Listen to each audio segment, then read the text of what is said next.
Copium. Son, nothing else in the world smells like that.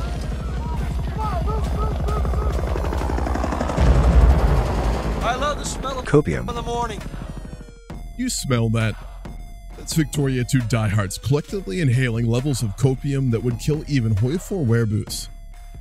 What is the cult of Vic2, might you ask? Well, it's an organization run by various con artists like Spudgun, for example, who take inspiration from a group known as the Luddites in Victorian England. When they saw the future, they responded by burying their heads in the sand, the logical step.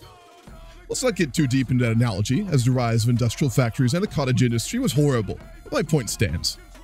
Victoria 2 is the predecessor to Victoria 3, and still has a devoted and very hardcore following who make themselves known every time a positive comment is left on a video about Victoria 3.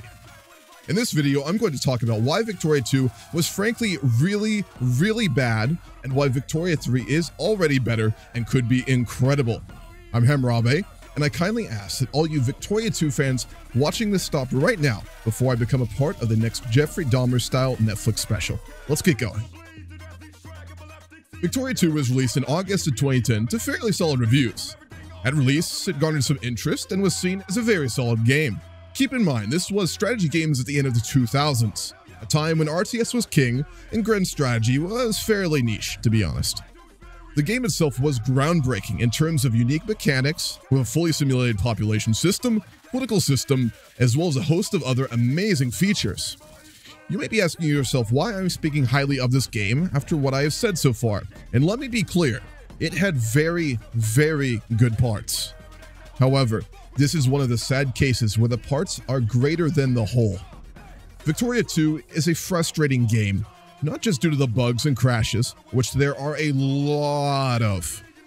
It's frustrating because it was a game that could have been great with the proper time and care.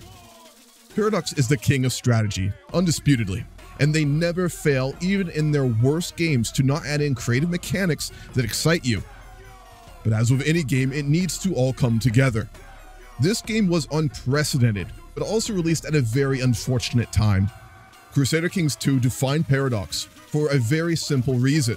Crusader Kings 2 defined Paradox for a very simple reason right after the end of Victoria's development. I gotta do it, man.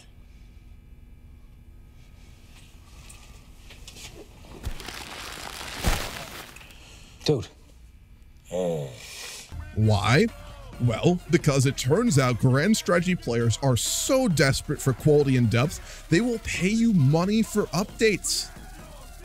No, it's literally that simple. All you have to do is rebrand it as DLC.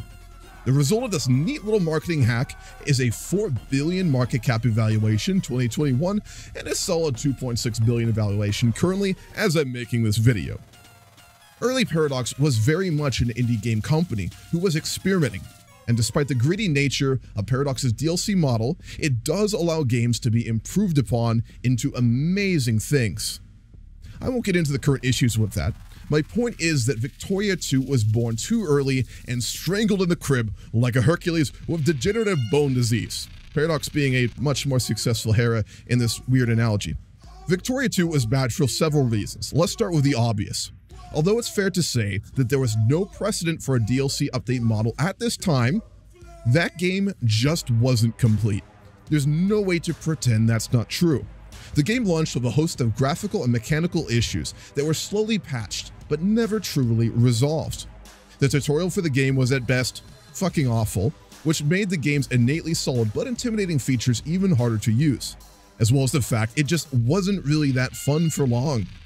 I remember the first time I played it after launch. The features were hard to learn, but when you got a hang of them, not the worst, and interesting. But after a playthrough or two, it really just left much to be desired. It reminded me of a shock and awe magician, whose tricks at first look complex and amazing, because they are. But after you see them a few times and see how they function, they start to really just lose their appeal.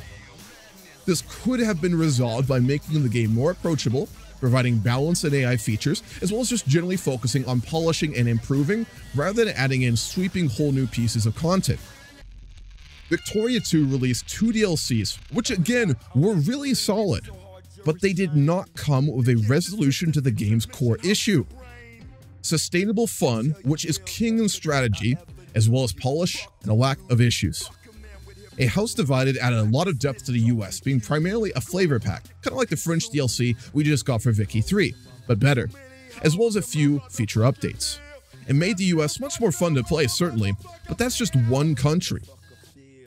Heart of Darkness was my favorite, and one which at the time gave me so much hope, as the colonial system was fun and provided nuance, and an engaging feature for the game which made things so different each time.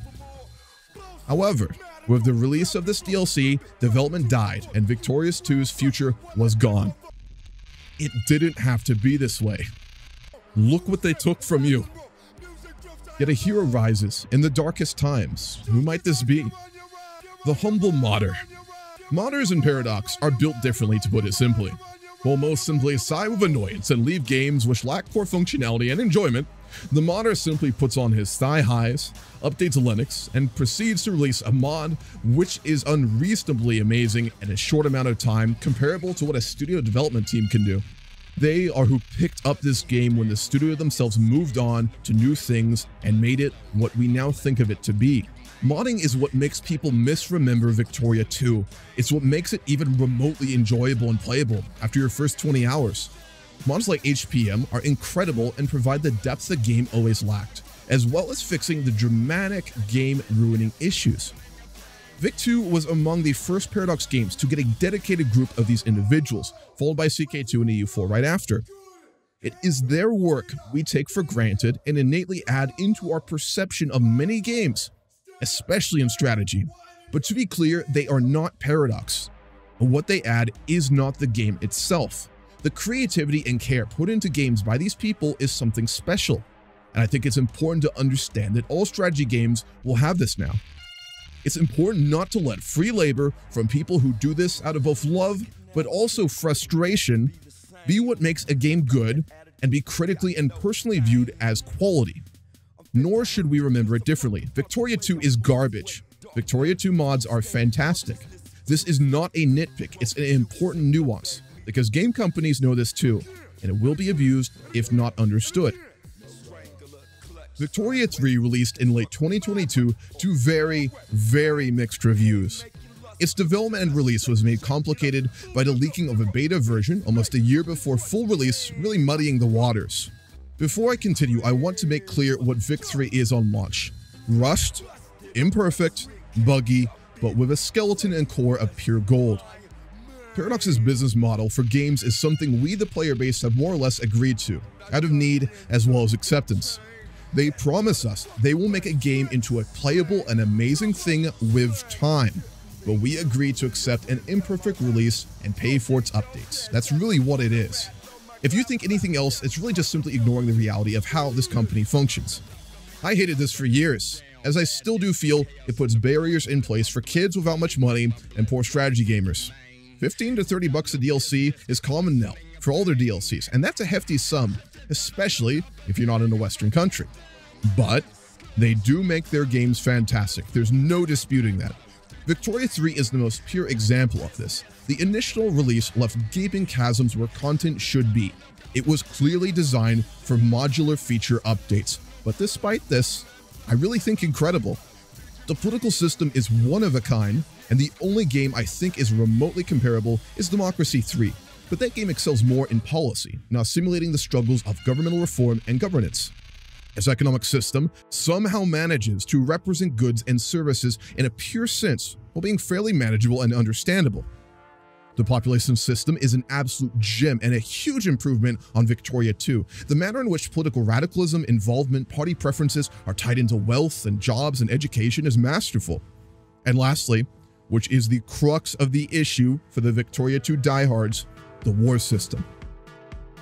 When Victoria 3 released, my YouTube feed was full of one type of video from all the big strategy YouTubers. They were all different and varied in quality, but they shared the same general theme. Why can't I move my toy soldiers on the Mappies game? This is fucking bullshit. Victoria 3 has taken a fantastic and frankly brave direction to embrace grand strategy for what it is. You are the guiding force and spirit of a nation, not some armchair general who substitutes a military uniform for pajamas. The role of the nation-state, the role of government, is not to micromanage wars, troops, and generals. It has been done, like Hitler in World War II, but almost never ends well. The purpose of a nation is to prepare itself for war, put in place the supply and logistical structure, and put good people in places of power. This is not done properly yet, and improvements are very needed. But recently, Wiz, the lead designer, has made clear this is planned, hopefully at no cost. Victoria 2 had direct troop movements, allowing you to decide composition and everything else for your army more or less, which is somewhere in between Hoi 4 and EU4 in style. This is something the Victoria 2 diehards hate, and why Victoria 3 got so much of a bad rep, besides the lack of content. And honestly, it's just ridiculous. If you want war and micromanagement, there's a game for that. It's called Hearts of Iron 4. Check it out. It's pretty good. If you want middle-of-the-ground games, there are EU4, CK2, and CK3. They allow you to control your nation and your character while also having a little bit of control of your armies and generals. Victoria promises a nation simulator with a heavy focus on politics and economics. It's not a war game. I will say again, Victoria 3 has huge gaping issues that require time and improvement. But Victoria 3 and even EU4, they were the same way. Skeletons of gold ready to be assembled into something more. The only thing that can stop that is abandonment. If Victoria 3 goes the way of Imperator and gets left on the curb, it will be another Victoria 2. And then the Luddites will sit upon their high horse and be fully right in their criticism, except for one thing: modders.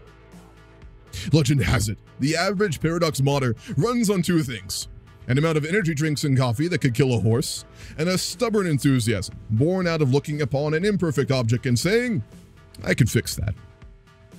They will make this game good. It's that simple. Even if the Paradox investors take Wiz out to a Swedish lake and shoot him in the back of the head with a silenced pistol, success is inevitable. I don't have faith in Paradox, nor should you. They are a publicly traded company who care first and foremost and always will about money. But I do put faith in modders and the community built around these games who take it upon themselves to fix what nobody else will. Which is why these fucking Vic2 Luddites piss me off. They really do. As well as anyone who feeds into that narrative. They want perfection from a studio who has a track record of alpha releases and slow quality.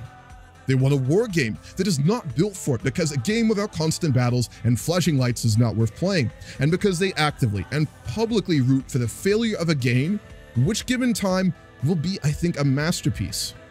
I have no respect for that, none at all.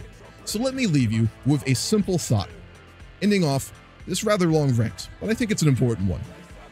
Think about what modders have done in CK3, in EU4, in Hoi 4, and in all other strategy games.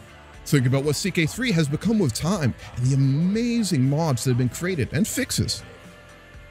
Think about Stellaris and the amount of amazing content that was developed to make a fun but imperfect game into an absolutely spectacular space simulator.